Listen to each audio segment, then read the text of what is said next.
After visiting the CAPS program, wherein it's 100% student engagement because it's relevant to them, it's real world, they get to experience things they will eventually experience in their careers. I wanted to bring that to our students. Why should we outsource that to others? Why shouldn't our students get to experience that? So what I did is I brought this to my students and gave them the choice and said, basically, are you guys okay doing what we're doing, or would you like to experience something that I believe as an experiment, mind you, a data-based experiment, would you like to engage in something that we can do together collaboratively as a group and get some real world skills? So as well as getting the content for ELA, but also gaining some of those soft skills that we need in life, like collaboration and empathy, teamwork, etc. The process. Well, first we look for our problem. Then after that, we were looking for solutions and the constraints we had on our solutions. Like, was this following the rules? Was our contracts in the way? And so we had to get everything cleared with the school board, and then we took our presentations to the administration for approval, and then we actually carried them out. And people listening is a big thing. So your listening and speaking skills. Listening and speaking skills, because say someone's speaking, but over here there's side conversation, where sometimes that's okay for like this situation, but say like if someone's up there giving a presentation, you're not speaking out, you're not, in the corner texting or talking to someone else. Willingness to engage in critical conversation. What I mean by this is that there are going to be tensions. In any workplace there are, in any school setting, any setting really, there are going to be these sort of tensions where we rub each other the wrong way because of an idea or something else. I'm going to need you guys to leave that at the door. I'm going to need you to be professional, no name calling, no calling each other stupid. I mean, that's just not a professional workplace setting protocol. And so if there should be some critical conversations or tensions, that's okay. I think that's perfectly healthy and normal. Dress as professionally when appropriate. This is not on a daily basis, but if you're going to meet clients or you're going to meet the administration, you need to dress appropriately. You need to shake hands. You need to look people in the eye. Okay? One of the things that I've really been noticing since I went down to CAPS is that when I went in that place, people walked up to me, students, sophomores, juniors, walked up to me, shook my hand, looked me in the eye. They didn't look down and just stumble on their words. They looked me in the eye and they had an adult conversation. That's going to be my expectation as well, that we shake hands and we have adult conversations. And then finish tasks in a timely manner. Your leaders are going to know if you did this or not. If you're lagging behind and you're not prepared and you consistently have things overdue or late, they're going to know about it because it comes down on them. If they're not able to give me stuff because you don't give them stuff, it all rolls downhill, so to speak. Okay, progress and improvement. This is a ×4. You're going to have to figure out a way to show me your improvement. Keeping artifacts, making daily observations, whatever it may be, writing daily journals, show me your improvement, how you're improving in these skills. And then reflection, we are going to create a blog on Blackboard. You're just going to have to do a weekly reflection or a bi-weekly reflection. Every Wednesday, every Friday. It's not hard, it's stuff you've been doing during the week. So you're answering those questions. Overview the work you did. Was it successful? It's okay if it wasn't, just explain it.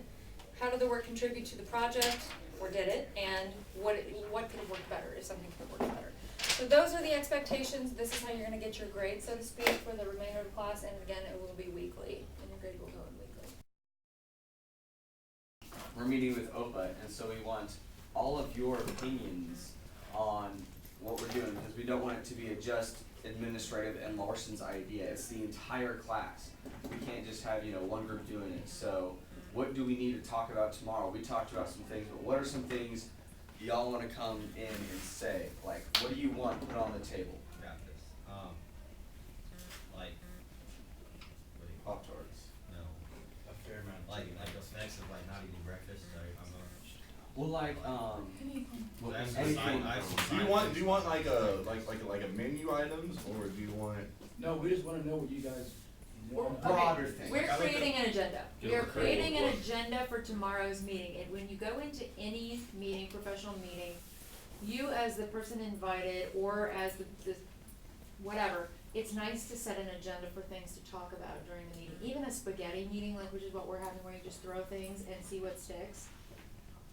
It's nice to set an agenda, so you guys all need, it's a collaborative project. So, a topic could be like side effects of not eating breakfast, like negative side effects. Yeah, so we talk about why it's so. Some of the things that we talked, we had a working lunch, which I appreciate, because it is gonna be a busy day tomorrow.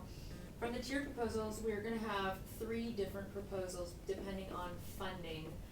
It's always nice to offer a lot of different suggestions if you don't know exactly what the funding is or what they're looking for. So at a very basic tier 1, we are going to propose marketing strategies for getting people to eat lunch as it is. Now, I have a feeling that we're gonna have to go beyond that, because just sheer marketing with lunch, now what you guys are talking about is gonna easily tie into that marketing component.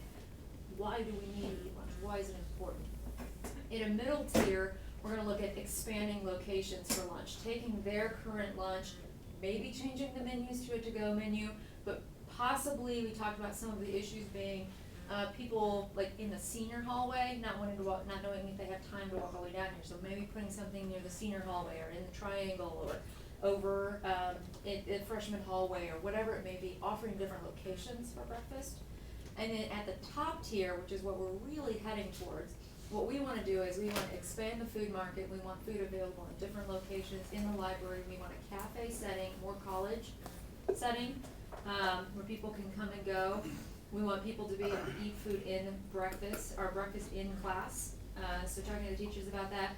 And we want to market to athletes. We feel like a lot of people here are health conscious, athletic, even if they weren't an athlete wanting to make your body better. Smoothies, shakes, mixed nuts, oatmeals, health conscious foods, foods that really give you a lot of bang for the buck. And pack of especially pack like of energy. guys that are, trying to bulk up for sports, especially like football. I know they like 3 lunches, well, breakfast is important too. They need to get a hearty breakfast in too, so there'll be Band kids. that I option mean, too, not, band kids. nutrition restrictions though, we can do that. Well, you can buy 2 of them. I mean, they're already buying 3 at lunch, they might as well, buy as many All I'm lunch saying and breakfast is, as they and want. it might be a little bit pricey, but you know what, it's here, it's a way to make money. And we're gonna work on price, cause something Could we still y'all have already use this? found is that price is one of the biggest detriments to kids Quality. eating. Could And we so the cheaper it gets, the more kids. Well, maybe we can talk about how maybe doing this breakfast thing could, like, eating it in the classroom could make people not as late, like, have people on time more. I like that. On Yeah, 'cause time. they'll wanna come We also to need to work hit and the get food breakfast. truck idea with the tier 3. We also need to say how at the higher tier we have the increased, usage of that centralized area, but we also need to say like more money the better a food cart possibility is, and that would be able to generate revenue everywhere. It wouldn't be stuck in a static lunchroom. You could move the food cart to, it could be the new concession. I think we need, outreach to who would be manning those cards, outreach to marketing programs, business programs in the building. I think bringing that up is important, because OVA may have an issue with students running or being in charge of the food. We don't know about that, so those are maybe some of the questions we need to ask, is what type of outreach do we need to engage in? So I want a payment system options. I need ideas on how we're gonna pay for this. I'm tell you right. What about, I don't know if this would work, what about like the little scan thing you guys have for that? That's what I was thinking. Like, I'm not throwing out ideas. We have a little Scantron machine where basically if a kid, it'll read that number, it dumps it into a program.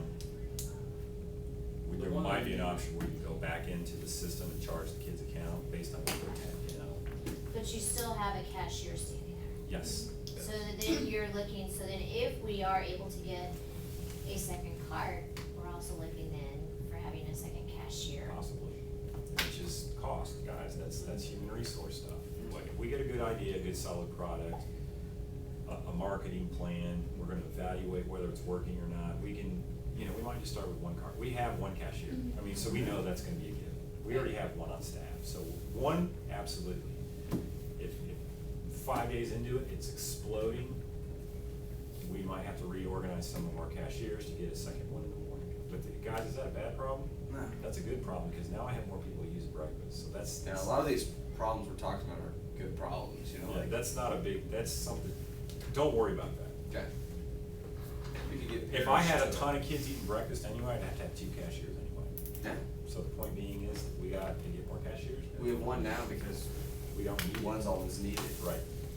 Just playing off our idea with the whole grab and go bags, would we be able to do a setup where they get a bag, they have the option between 2 entrees that they stick in the bag, 2 sides they stick in the bag, and then juicy Kind of lettuce, like a grab and go, like a build your own breakfast bag.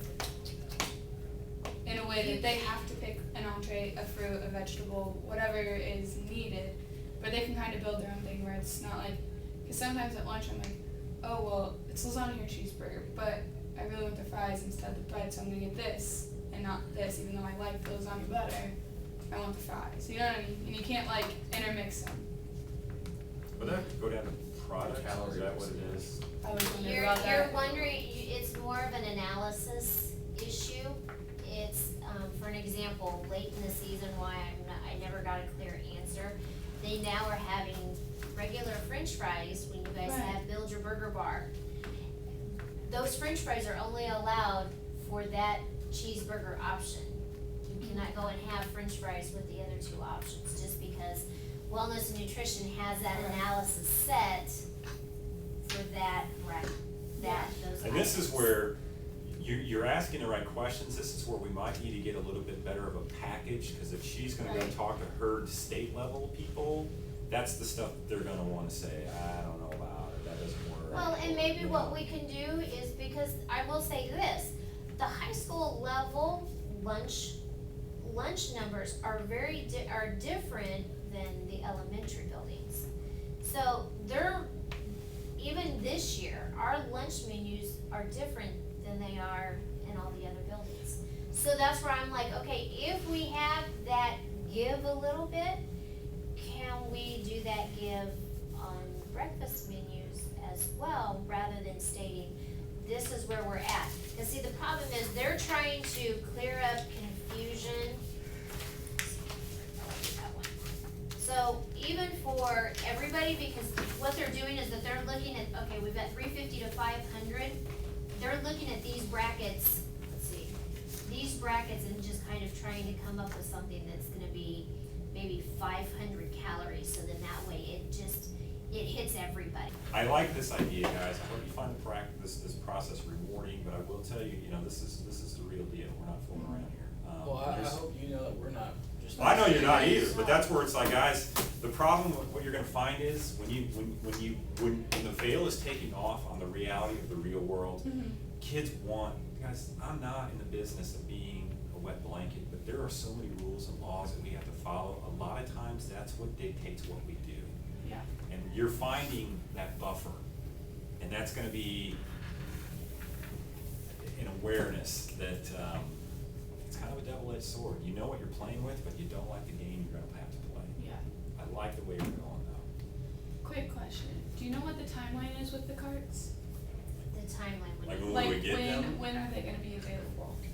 They probably would not be available until probably right before school starts. I So think. next Okay. fall. Yeah, wouldn't So be we until couldn't do a August. pilot?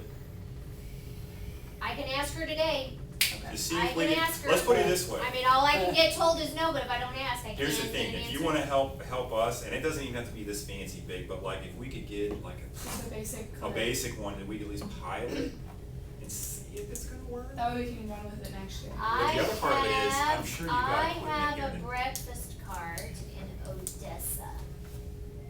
That's Oh, a woman right bro. there. And I'm just saying this as a pilot. And I don't know that they do theirs every day.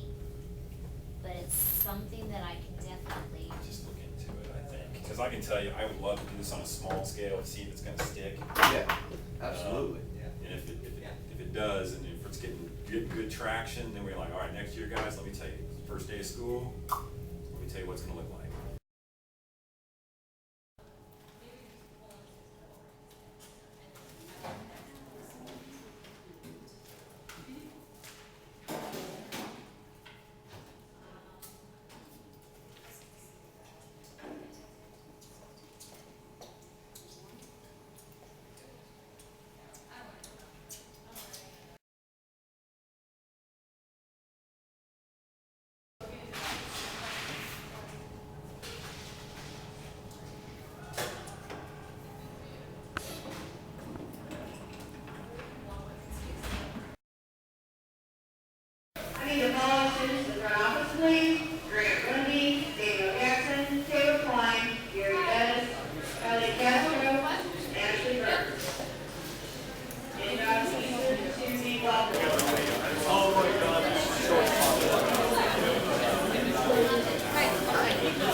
How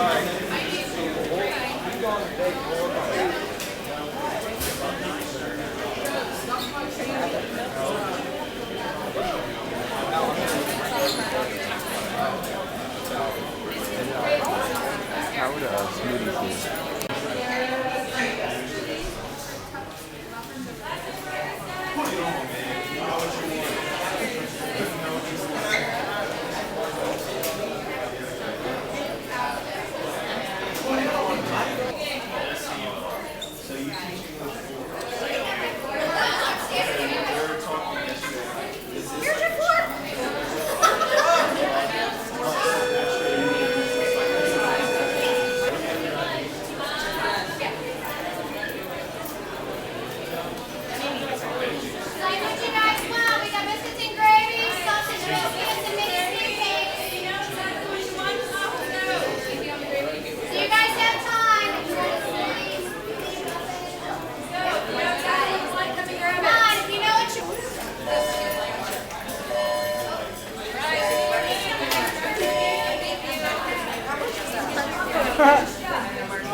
Well, basically I made a couple presentations to help with getting the breakfast cart set up before we actually put it into place, and I helped set up, like, design the way where the breakfast carts were going to go and how the line was going to move. Got the technology set up for the breakfast cart and helped make smoothies. My role was finding out the numbers, figuring out if we actually did succeed, and seeing how many meals we sold and if people were getting through the line efficiently. I was the leader of marketing and tech. I was a part of the leadership and admin group, and our job was to make sure that everybody stayed on track, to make sure that we all got our stuff together and everything was done on time. And it was also our job to present our ideas to the administration and communicate with OPA and the school and anyone involved, just to make sure everyone was on track and on the same page. I think this project was a big success because it showed, like, what one class puts a little thought in, they can do a lot, because the breakfast cart was a really big hit. Yeah, I think it was a success. We ended up having 81 meals sold a day compared to the normal 28. Surprisingly, yes. I think, our first problem was kids weren't eating breakfast, and we set a goal and a number for what success was going to be, and it was to increase the number that was 20 to anything above 20, 30, 40. And by the end of the week we had, over 90 breakfasts sold. So I think overall we definitely achieved that goal and we're successful. I thought the project was a success. We accomplished everything we wanted to do and more. So I definitely believe that we succeeded. Learn ways to get data and ways to figure out how people felt about breakfast and the survey and stuff. That if we stay passionate about what we want to fix and do, everyone can work together on a professional level and accomplish anything. I learned how to be a better people person, how to take everybody's opinions into consideration. I also learned that if you have an idea or you have a dream or a goal, it's okay to step way out of the box to achieve it. Sometimes you just have to go for it and see what happens, and that's definitely what we did here. We didn't know what the outcome was going to be, we didn't know if it was even going to work, and we just went for it, and it just happened to all line up in the end.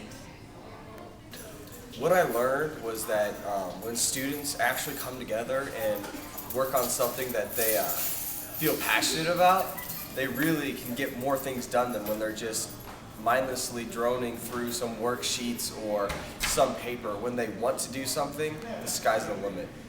It's so bittersweet because the students got more than what I even expected from the project, and I'm learning that in their reflections. Bitter in the fact that it has to end, and where do I go from here? Well, I hope I'm going to go in the direction of, this problem-based learning, this student-centered classroom, this idea of having something so relevant and exciting for the students, and I'm quite certain that is where I'll go. But yet, I don't want to say that.